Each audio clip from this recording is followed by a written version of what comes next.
In the J generation, the emphasis was placed on small displacement turbocharged gasoline engines. However, the power line also included aspirated engines with a volume of 1.4 and 1.6 liters and a power of 90 to 100 and 115 horsepower, respectively.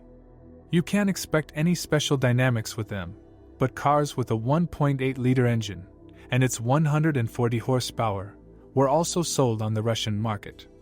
Already quite enough for Astra. The most important thing is that the engines are simple and reparable. Judge for yourself: a cast iron block, distributed injection, and the 1.4-liter engine also attracts with a timing chain drive. But there are also plenty of problems, albeit not very expensive ones. Oil leaks, not very durable ignition coil modules, delicate phase regulators, all this becomes somewhat routine with age. Yes, it's inexpensive, but it doesn't let you relax, and you definitely shouldn't skimp on the quality of the oil. Plus, cars with initial engines were often purchased for corporate fleets as boosters, so intensive use in the past is very likely. In general, you should be careful when choosing such copies. This is especially true for turbo engines. So, one of the popular options is 1.4 turbo, a 14NEL/net, with a power of 120 or 140 horsepower. The reputation of these engines is tarnished by cases of destruction of partitions in the pistons due to detonation in early versions.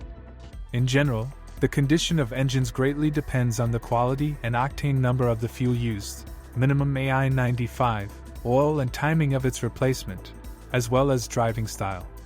But racers are not particularly attracted to these engines. In fact, their character is not the most lively, and most importantly, there are hotter engines.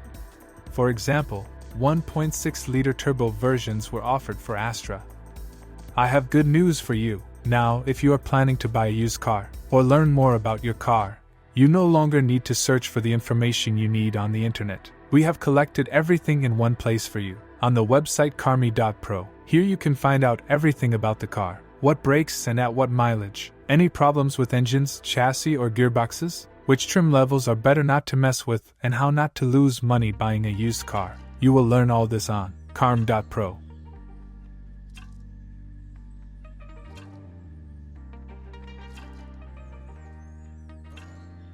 First, with a 180 horsepower LET engine. The hardware is not bad, the turbine can be considered a relatively weak point, plus it's worth keeping an eye on the cooling system and protecting the engine from overheating. Then came the 1.6 turbo CD, a 16XHT/SHT, with 170 or 200 horsepower.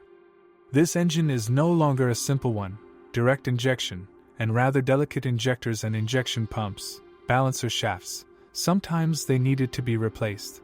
A low inertia turbine. The 2-liter A20 NFT, 280 horsepower, for the charged version of OPC is also sophisticated. All these engines have even higher requirements for the fuel and oil used, frequency and quality of maintenance, as well as operating culture. The same OPCs could either simply fly along German autobahns or be regulars at racetracks on track days. In general, such cars must be selected and diagnosed very carefully, preferably with the involvement of specialists who are well familiar with these units. The diesel line for the Astra J is no less wide and varied. For example, among the cars of the first phase there are a lot of cars with a 1.3-liter CDTI, which at one time were massively imported from Europe due to low customs rates. Of course, we are talking about the Italian Multijet 2 engine, and the Astra used a version with a power 95 horsepower with mileages over 200,000 kilometers. Issues arise with EGR and, as a result, with the particulate filter. And if the first is cleaned or replaced, then the second, as a rule, is simply removed. The timing chain can stretch already after a mileage of 130 to 150,000 kilometers, and it is better not to miss this moment. The number and likelihood of problems increases with age, so the task is to find a car with low mileage. You understand, this is quite difficult. Many mechanics do not like the Fiat engine, but the best option in terms of reliability, maintainability and cost of maintenance is called the 1.7 CDTI engines. This index hides various versions of the A17DT engines with a power of 110 to 130 horsepower. They really please with a good service life, and the main problems relate to the functioning of the EGR and the fuel system, not counting the traditional issues of seal tightness, rubber seals dry out, including the notorious injector rings, which leads to leaks of technical fluids. But the engine life easily exceeds 400,000 kilometers. In general, this aged option is considered less problematic than the 1.3-liter Italian. The problem is that in 2014 all these engines were replaced by an all-aluminum, whispering, diesel 1.6 CDTI, B16 DTC/DTH, with a capacity of 110 and 136 liters. With tailored to -6 € standards, it is equipped with a urea injection system, but problems can arise not only with it, but also with EGR, and some owners have already encountered fuel system malfunctions. 2-liter versions are practically never found on our secondary market, so that there are literally a few words about them. Regular modifications are 160 to 165 horsepower, and even more so 195 horsepower bi-turbo. Motors are expensive both to purchase and to repair, and this can happen for a variety of reasons. The recommendation is the same as with powerful gasoline turbo engines: thorough diagnostics, preferably by experienced Opel drivers. Usually a manual transmission is considered a problem-free option, but this is not the case with a number of Opel models. The Astra J is no exception. Only some versions are lucky enough to have strong and reliable manual transmissions. And these are the most powerful modifications that were equipped with the F40 gearbox. It's more difficult with the rest. Thus, in conjunction with naturally aspirated gasoline engines, there was a 5-speed manual transmission F17, which is also known from the Astra G and H for the not very high service life of the shaft bearings, as well as a rather weak differential.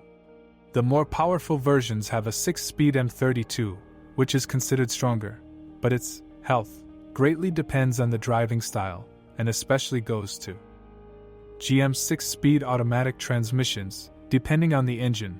The 6030, 6040 and 6045 models were used, also do not have the best reputation. The main problems are related to overheating and valve body malfunctions, which are only aggravated by traditionally destructive factors for any automatic, aggressive driving style and prolonged service intervals. To increase the chances of a successful purchase, give preference to cars from later years of production, there were numerous gearbox upgrades, with not the most powerful engines, with calm drivers and with a documented service history. The Astra J has McPherson struts at the front and a beam at the rear, but not a simple one, but supplemented with a Watt mechanism. Everything is quite simple and reliable, that is, inexpensive, but noisy, and not only because of the creaking joints of the mechanism. At one time, the shock absorbers were knocking, but this problem has long been solved. But the rattling guide pins of the calipers are a well-known feature of the model, which all owners seem to know about. It's worse if the guides don't just knock, but turn sour. This happens periodically and leads to the need to rebuild the calipers. But as for the mileage of suspension parts and brakes, there are no special complaints here. Perhaps on station wagons and sedans, which have a good capacity to load capacious trunks, shock absorbers and springs may not last as long as on hatchbacks. On versions with naturally aspirated engines, a rack with electro-hydraulic power steering was used. This is worth paying attention to when inspecting the car. Usually no one changes the oil, which affects the condition of the pump. But otherwise the steering does not cause problems. The good news is that the body resists corrosion. Even on the oldest examples, rust is the exception rather than the rule. Or there was simply poor quality body repair. The interior also holds up well over time, so heavily worn upholstery or significantly worn plastic indicates merciless use. The equipment is generally reliable, but there are still questions about it. So, 6 years ago we wrote that even on relatively fresh copies there were malfunctions of the air conditioner, breakage of the compressor clutch, cruise control and periodic failures of units responsible for various vehicle systems. Therefore, the equipment should be carefully checked before purchasing. Another known problem is a defective drain hose of the air conditioning system, due to which water can penetrate into the cabin and flood the control unit. However, the manufacturer has struggled with this problem, so its occurrence is unlikely. Another thing is natural wear, loss of tightness of the hose or clogged drainage. If the car offered for sale is equipped with an AFL adaptive lighting system, make sure that it is functioning properly. Cases of smart headlights failing are not that uncommon, and repairing them can be expensive.